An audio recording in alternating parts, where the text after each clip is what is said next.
మన తండ్రి అయిన దేవుని నుండి కుమారుడైన యేసుక్రీస్తు నుండి కృపయు సమాధానములు మీకు కలుగును గాక. ఆమేన్. దయచేసి అందరూ కూడా కూర్చోనండి.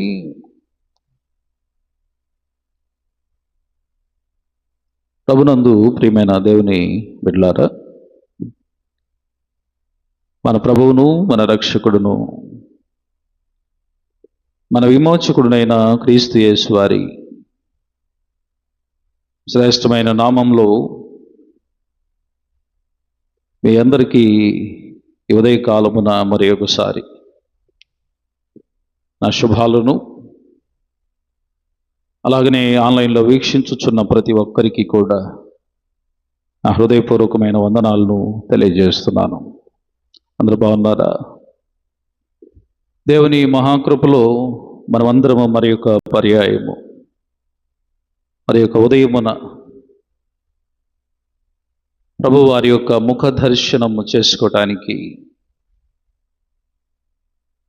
ప్రభు మనకిచ్చిన ఈ అమూల్యమైన అవకాశాన్ని బట్టి మనము దేవునికి ఎంతో కృతజ్ఞులమై ఉన్నాము. నిన్నటి రోజున మనము ప్రధాన గాయకుడైన యెహోవా దాసుడైనటువంటి దావీదు రచించిన 18వ కీర్తనలో దావీదు రాజు యొక్క విజయాలకు కారణమేమిటి అనే విషయాన్ని నిన్న మనం తెలుసుకున్నాం. దావీదు ఎప్పుడు కూడా తన బలమును, తన శక్తిని, తన జ్ఞానాన్ని ఆధారము చేసుకోలేదు. తను ఎప్పుడును కూడా దేవుడే నా బలము, నేను యెహోవాను ప్రేమించుచున్నాను, యెహోవాయే నా శైలము, నా కొండ, నా కోట, నా ఆశ్రయ దుర్గము, నా రక్షణ శృంగము అని తన యొక్క రాజ్యాన్ని బట్టి కానీ, తనకున్న సైన్యాన్ని బట్టి కానీ, గుర్రములను బట్టి కానీ, రౌతులను బట్టి కానీ దావీదు రాజు ఎప్పుడు కూడా అతిశయపడలేదు. మరణపు టూరులు అనేటువంటివి అతను చుట్టుముట్టుగాను, పాతాళపు పాశ్యములు అతని అరికట్టగను, అలాంటి సందర్భాలలో తన బలమై ఉన్నటువంటి దేవుడి మీదనే ఆయన ఆధారపడ్డాడు. అది నిన్నటి వేళ మనము తెలుసుకున్నప్పుడు ఆధారపడటం వలన తనకు విడుదల అనేటువంటిది దేవాతి దేవుడు అనుగ్రహింపచేశాడు. మనం ఎవరమైనను సరే నిరుత్తరులమై ఉన్నాము. మన యొక్క శక్తి బలము దేని నుండి మనలను కాపాడనేరదు. కాపాడుతున్నట్లుగా కనపడుతూ ఉంటుందేమో కానీ ఏది కూడా మనలను కాపాడువాడు ప్రభు అయిన యేసయ్య మాత్రమే. అందుచేతనే ఆయన ఏమంటాడు అనంటే, ఆ బలమును నమ్ముకొని ఆయన చేసిన ప్రార్థన చాలా విశిష్టమైంది. అదే నిన్నటి వేళ నేను మీకు రేపటి రోజున చెప్తానని చెప్పాను.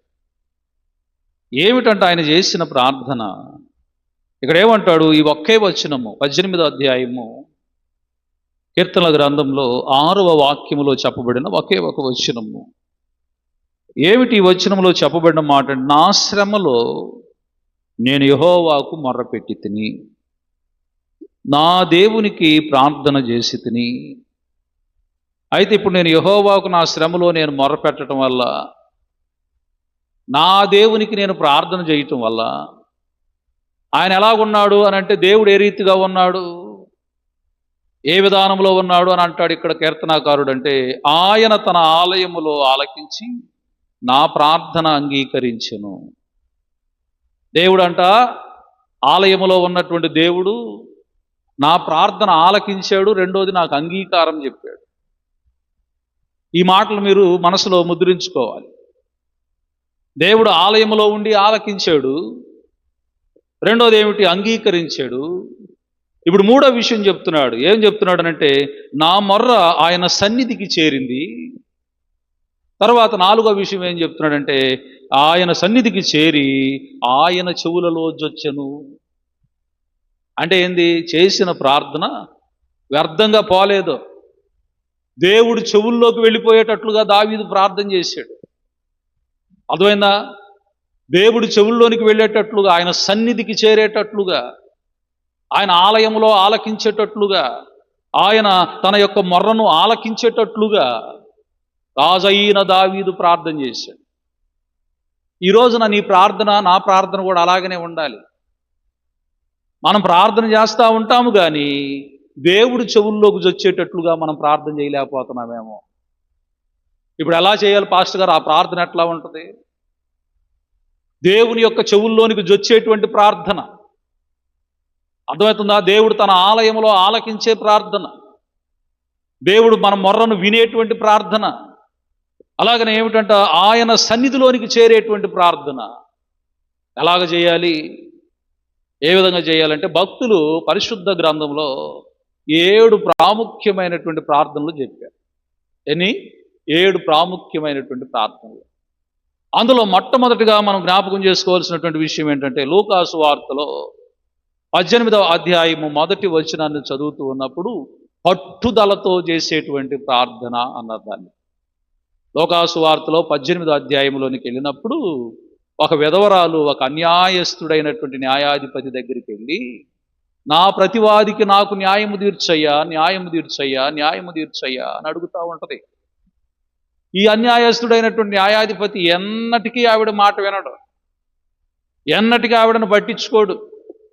నువ్వు న్యాయాధిపతివి కదయ్యా అని నేను నీ దగ్గరకు వస్తే నువ్వేమిటయ్యా నాకు న్యాయం చేయట్లేదు అని పట్టు వదలకుండగా అతన్ని అడుగుతుంటే ఇతడెవడో ఇట్ట అన్యాయస్తుడు అంటే ఏంటి? లంచము లేకుండా ఆయన ఏమి న్యాయం చెప్పడు. అలాంటి వాడికి కూడా విసుకొచ్చేసింది. అన్యాయాలు చేసేటువంటి వాడికి కూడా విసుకొచ్చి ఈమె రోజు మా ఇంటికి ఆడుకొచ్చి మాటికి నన్ను వదిలిపెట్టకుండా, ఏమిటి మాటి మాటికి నన్ను వదిలిపెట్టకుండా నాకు న్యాయము తీర్చు అనేటువంటి పనిలోనే ఉంటుంది ఈవిడ.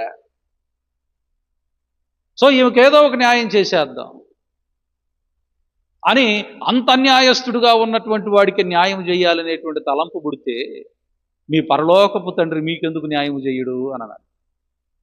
సో ఈ రోజున మనం నేర్చుకోవాల్సింది ఏంటంటే దేవుడు సన్నిధిలోనికి మన యొక్క ప్రార్థన వెళ్ళాలి, ఆయన చెవుల్లో మన ప్రార్థన జొచ్చాలి అనంటే మనం ఎప్పుడును కూడా నాలుకతో చేసే ప్రార్థనగా ఉండకూడదు. అర్థమవుతుందా? పట్టు వదలకుండగా ఆయన సన్నిధిలో మనము ప్రార్థన అన్నటువంటిది చెయ్యాలి. తర్వాత రెండవ ప్రార్థన ఏమిటనంటే వినయముతో ప్రార్థన అన్నటువంటిది చేయటం తెలుసుకోవాలి. దేవుడు సన్నిధిలో ఎప్పుడును కూడా గేంకారాలు పనికిరావు. అర్థమవుతుందా? దేవుని దగ్గరికి వెళ్ళినప్పుడు నీ అహము, నీ పొగరు, నీ గర్వము, నీ యొక్క ఏవైతే హెచ్చించుకునేటువంటి తత్వములు ఉన్నాయో అవి ఏవి కూడా ప్రార్థన దగ్గర పనికిరావు. ప్రతివాని మోకాలు యేసు క్రీస్తు నామములో వంగాలి. అర్థమవుతుందా? నువ్వెంత బయట ఎంత ఉన్నతుడు అయినా కానీ, ఎంత గొప్పవాడువైనా సరే కానీ దేవుని సన్నిధికి వచ్చినప్పుడు నీ హృదయం అనేటువంటిది ఏమిటి అనంటే ఎప్పుడును కూడా వినయముతోటి ఉండగలిగేటట్లుగా ఉండాలి. ప్రియులారా, ఒకసారి ఒక వాక్యాన్ని తీద్దాము. 2వ దినవృత్తాంతముల గ్రంథము 7వ అధ్యాయము 14వ వచనాన్ని చదువుకుందాం. నేను చదువుతాను చూడండి. నా పేరు పెట్టబడిన నా జనులు తమ్మును తాము తగ్గించుకుని, 2వ దినవృత్తాంతముల గ్రంథం 7వ అధ్యాయము 14వ వచనము, నా పేరు పెట్టబడిన నా జనులు తమ్మును తాము తగ్గించుకొని ప్రార్థన చేసి నన్ను వెదకి తమ చెడు మార్గములను విడిచిన ఎడల ఆకాశము నుండి నేను వారి ప్రార్థన విని వారి పాపములు క్షమించి వారి దేశమును స్వస్థపరచెదను. ఏం చేయమన్నాడు? నా పేరు పెట్టబడిన నా జనులు ఏం చేయాలా? తమ్మును తాము తగ్గించుకొని. దేవుడికి ఎప్పుడు కూడా తన మనసు కలిగిన వాళ్ళంటేనే ఇష్టం. అర్థమైందా? దేవునికి ఎప్పుడు కూడా ఏంటంటే నా మనసు నీ మనసు కలిగిన వాళ్ళంటే ఇష్టం కాదు. ఏంటి? తన మనసు కలిగిన వాళ్ళంటేనే ఇష్టం. ఏమిటి తన మనసు? ఆయన ఏమని చెప్పాడు? ప్రయాసపడి భారము మోయుచున్న సమస్త జనులారా నా యొద్దకు రండి అన్న తర్వాత ఏమంటాడు? నేను దీనుడను సాత్వికుడను అని అంటాడు. ఆయన ఎవరంట? దీనత్వము కలిగినోడు, సాత్వికము కలిగినోడు. ఇంకా ఏమిటి ఆయన మనసు? ఏమిటి? ఫిలిప్పీ పత్రిక 2:5 చెప్పబడినట్లు క్రీస్తు యేసునకు కలిగిన ఈ మనస్సును మీరును కలిగి ఉండండి. ఆయన దేవుని స్వరూపము కలిగిన వాడై ఉండి దేవునితో సమానముగా ఉండుట విడిచిపెట్టకూడని భాగ్యమని ఎంచుకొనలేదు గాని మనుషుల పోలికగా బుట్టి దాసుని స్వరూపాన్ని ధరించుకొని తన్ను తానే రిక్తునిగా చేసుకున్నాడు. అర్థమైందా? తనను తానే రిక్తుడిగా చేసుకున్నట్టు మనుషుల పోలికగా బుట్టి. అంత తగ్గింపు. మనకింత చిన్నదానికి అంటేనే అహం పెరిగిపోతుంది కదా.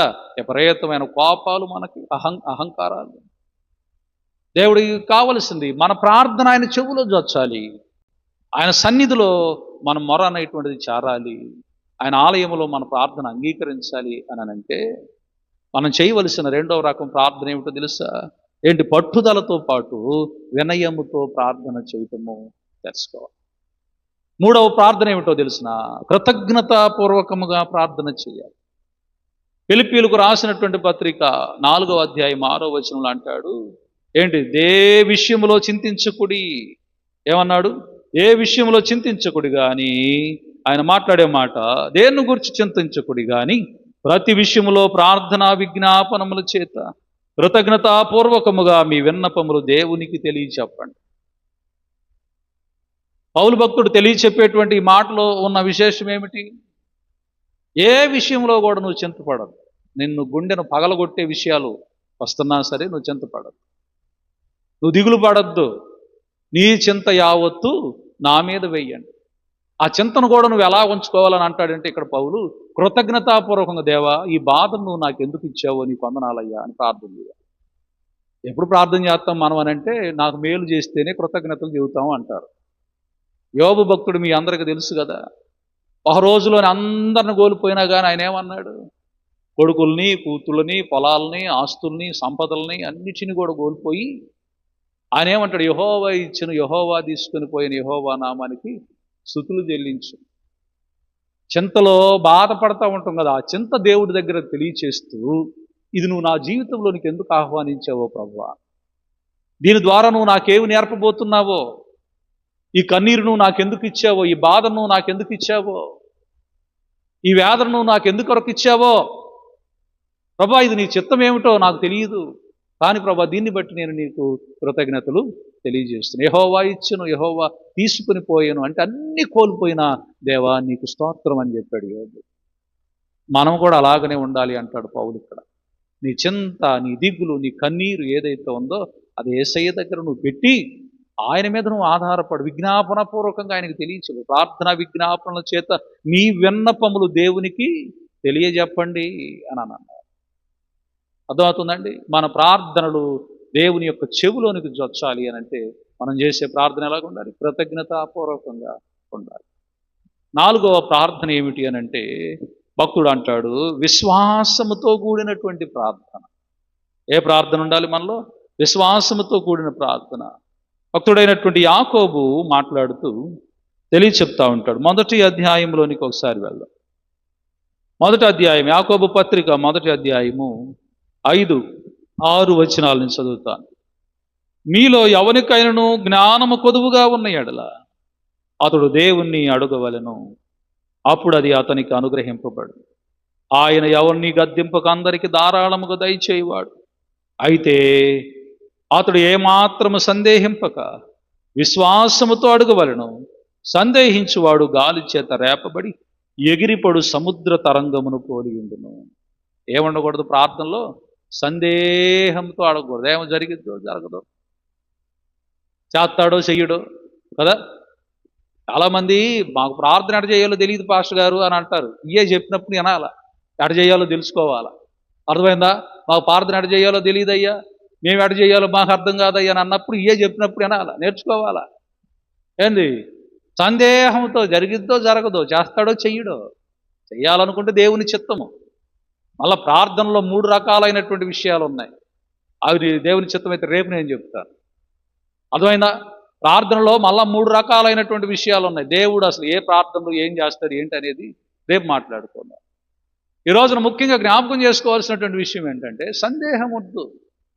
దేవుడి దగ్గరికి వెళ్ళేటప్పుడు అది జరిగిద్దో జరగదో వద్దు. నువ్వు అడగాల్సిన పిటిషన్ నువ్వు దేవుడి దగ్గర పెట్టావు.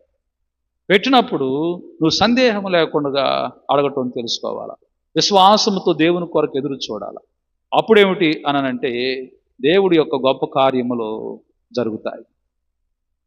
అందుకనే ఇక్కడ ఏమంటాడు అనంటే, చూడండి ఒకసారి 5వ అధ్యాయము 17వ వాక్యాన్ని చదువుకుంది. యాకోబు పత్రికలోనే, ఏలియా మన వంటి స్వభావము గల మనుష్యుడే, వర్షింపకుండానట్లు అతడు ఆసక్తితో ప్రార్థన చేయగా 3.5 సంవత్సరముల వరకు భూమి మీద వర్షింపలేదు. అతడు మరలా ప్రార్థన చేయగా ఆకాశము వర్షం ఇచ్చిన భూమి తన ఫలము ఇచ్చాను. దేవుని బిడ్డలారా, కాబట్టి ఇక్కడ ఆ 15వ వచనం కూడా చదువు. విశ్వాస సహితమైన ప్రార్థన ఆ రోగిని ఏం చేసిద్దంట? స్వస్థపరిచిద్దంట, బాగు చేసింది. ఏ ప్రార్థన? విశ్వాస సహితమైనటువంటి ప్రార్థన. విశ్వాస సహితమైన ప్రార్థన ఆ రోగిని స్వస్థపరిచింది. అవిశ్వాసంతో జయిబాకండి. దేవుడి దగ్గరికి వచ్చినప్పుడు, దేవుడి వైపు నువ్వు చూస్తున్నప్పుడు, దేవుని వైపు నువ్వు కూర్చున్నప్పుడు, దేవుని పాదాలు నువ్వు పట్టుకున్నప్పుడు, ఆయన మందిరంలోనికి వచ్చి నువ్వు ప్రార్థన చేసేటప్పుడు నువ్వు జ్ఞాపకం చేసుకోవాల్సిన విషయం ఏంటంటే, నా దేవుడు నా ప్రార్థన ఆలకిస్తాడు, నాకు సహాయం చేస్తాడని నమ్మకంతో ప్రార్థన చేయి. అది ఈ రోజు నీ కంటికి కనపడకపోవచ్చు. నువ్వు చేసిన ప్రార్థన ఏదో ఒక రోజున దాని ఫలము దేవుడు నీ జీవితంలో నీకు చూపిస్తాడు. కాబట్టి నువ్వు జ్ఞాపకం చేసుకోవాల్సిన అల్ప విశ్వాసముతో ప్రార్థన చేయవద్దు. తరువాత మనం జ్ఞాపకం చేసుకోవాల్సినటువంటి ఈ విషయం ఏమిటనంటే, ఆ ప్రార్థన అనేటువంటిది చేసేటప్పుడు ఒకరిని ఒకరము మనం క్షమించుకుంటూ ప్రార్థన చేసుకోవాలి. చాలామంది ప్రార్థనలు ఎలాగుంటాయి అంటే ద్వేష హృదయంతోనే ఉంటాం. మనం ద్వేషపూరితమైన హృదయంతో మనం ఉన్నప్పుడు మన ప్రార్థన దేవుడి దగ్గరికి వెళ్ళదు. చాలామంది మీద హృదయంలో కక్షని, కార్పణ్యాలను పెట్టుకొని క్లీన్ హార్ట్ అనేటువంటిది లేకుండా దేవుడి సన్నిధిలో మనం ప్రార్థన చేస్తే ఆ ప్రార్థన దేవుడు ఆలకించడు. మన హృదయం ఎప్పుడు ఎలాగ ఉండాలా? తేటగా ఉండాలా, తేటగా ప్రార్థన చేయాలి. అంతేగాని వాడు నాశనం అయిపోవాలి, వీడు నాశనం అయిపోవాలా, వాడు బావాలి, వీడు బావాలా, ఈ విధమైన మైండ్ పెట్టుకొని మనం ప్రార్థన చేశామంటే మన ప్రార్థన ఆ కక్షపూరితంతో ఉన్నటువంటి ప్రార్థన దేవుడు అంగీకరించడు. దేవుని బిడ్డలారా, అందుకని మనం జ్ఞాపకం చేసుకోవాల్సిన విషయం ఏంటంటే, యాకోబు పత్రికలోని 5వ అధ్యాయం 16వ వచనంలో ఏమంటాడు అనంటే, చూడండి, మీ పాపములను ఒకనితో ఒకను ఒప్పుకొనుడి, మీరు స్వస్థత పొందినట్లు ఒకని కొరకొకరు ప్రార్థన చేయుడి. నీతిమంతుని విజ్ఞాపన మనపూర్వకమైనదై బహుబలము కలిగినదిగా ఉంటుంది. ఒకనితో ఒకడు ఏం చేయాలంట? ఒప్పుకోవాలంట. ఒకవేళ నేను నిన్ను గాయపరిచానా, ఐఎమ్ సారీ. సారీ అని చెబితే తప్పేముంది? సారీని యాక్సెప్ట్ చేస్తే తప్పేముంది? అర్థమైందా? మనం ఏంటి తగ్గించుకోవాలంటేనే, మన అహం ఒక మెట్టు దిగాలంటేనే చాలా పెద్దోళ్ళం అయిపోతాం. మనం ఎవరితోటి కూడా మనకు ఏంటి విభేదాలు అనేటువంటివి మనకు అవసరం లేదు. సింపుల్ నవ్వు ఏంటి, ఎప్పుడు కూడా శత్రుత్వాలని మన హృదయంలో పెట్టుకోకూడదు. స్మైల్ ఒకటి ఇచ్చేసి లైట్ తీసుకొని వెళ్ళిపోవటమే. లేకపోతే నేను ప్రార్థన చేసేటప్పుడు నా దేవుడు వినడు, నువ్వు ప్రార్థన చేసేటప్పుడు నీ దేవుడు వినడు. నీ ప్రార్థన అంతా దేవుడు వినకపోతే ఉపయోగం ఏమిటి? అర్థమవుతుందా? తర్వాత మనం చేయాల్సినటువంటి ప్రార్థన నేను ముగించేస్తున్నాను. ఎడతెగక ప్రార్థన చెయ్యాలి. ఏం చేయాలి? ఎడతెగక ప్రార్థన చేస్తుండాలి. మొదటి తెస్సలోనిక పత్రికలో మనం చూస్తున్నప్పుడు 5వ అధ్యాయము 15వ వచనంలో రాయబడినటువంటి ఒక మంచి వాక్యాన్ని మనం చదువుకున్నాం. ఎడతెగక ప్రార్థన చెయ్యండి అంటాడు దేవుడు. ఎప్పుడు కూడా ప్రార్థనను మానొద్దు. దావీదు నా ప్రార్థన దేవుని యొక్క చెవులోనికి జొచ్చెను అని అంటంలో ఉద్దేశం ఏంటంటే, దావీదు దినమునకు 3 మారులు ప్రార్థన చేస్తాడు. ఉదయము, మధ్యాహ్నము, సాయంకాలము ప్రార్థన చేస్తాడు. అర్థమైందా? ఎన్ని మార్లు? 3 మార్లు చేస్తాడు. 7 మార్లు స్తుతిస్తాడు. గుర్తుపెట్టుకో. ఉదయము, మధ్యాహ్నం, సాయంత్రం ప్రార్థన చేస్తాడు దావీదు. అలాగని 7 సార్లు దినమునకు స్తుతిస్తాడు. మరి మనం ఎంతకాలం ప్రార్థన చేస్తున్నాం? ఏం చేస్తున్నాం? ఒక పూట చేసి తెల్లారులు కొనుక్కొని నిద్రపోతానే ఉంటాం మనం కదా. ఓరకు అక్కడ 2 నిమిషాలు చేసి ఇదే పెద్ద ప్రార్థన అనుకుంటాం. ఆయన అయితే ఉదయము, మధ్యాహ్నము, సాయంకాలం ధూపం వేస్తాడు. తనకున్న బాధలను తీసివేయగలిగేవాడు దేవుడే. చివరిది ఏమిటనంటే, రహస్యంగా ప్రార్థన చేసుకోవాలి. మత్తయి సువార్తలో 6:6 అంటాడు ఏమిటనంటే, మీరు రహస్యంగా ప్రార్థన చేయండి. అందరూ కూడా నీ ప్రార్థన ఆలకించాలి, చూడాలి అన్నట్లుగా ప్రార్థన చేయబాకు. రహస్యముగా ప్రార్థన చేయి. ప్రియమైన వాళ్ళారా, అప్పుడు రహస్యమందు చూచు దేవుడు నీ ప్రార్థనకు నీకు సమాధానం దయచేస్తాడు. ఇది యెహోవా దేవుని యొక్క సన్నిధిలో ఆ దేవాతి దేవుడు నీ ప్రార్థన, నా ప్రార్థన అంగీకరించాలంటే, ఆయన యొక్క చెవులలోనికి జొచ్చాలి అని అంటే, ఆయన సన్నిధిలోనికి చేరాలి అని అంటే మనం చేయవలసినటువంటి ప్రార్థన ఏమిటి అని అంటే, ప్రియమైన వారులారా, ఈ 7 రకాలైన ప్రార్థనలు మన జీవితంలో మనం కలిగి ఉండాలి. అప్పుడు ఆయన ఆ మొర అన్నటువంటిది విని రాజైన దావీదు శత్రువుల నుండి ఎలాగైతే కాపాడి విజయాలను దేవుడు దయచేసాడో, నీకు నాకు మనందరికి కూడా అట్టి విజయాన్ని దేవుడు అనుగ్రహిస్తాడు. అటు రీతిగా దేవాతి దేవుడు మిమ్మల్ని అందరినీ ఆశీర్వదించి దీవించును గాక. ఆమేన్.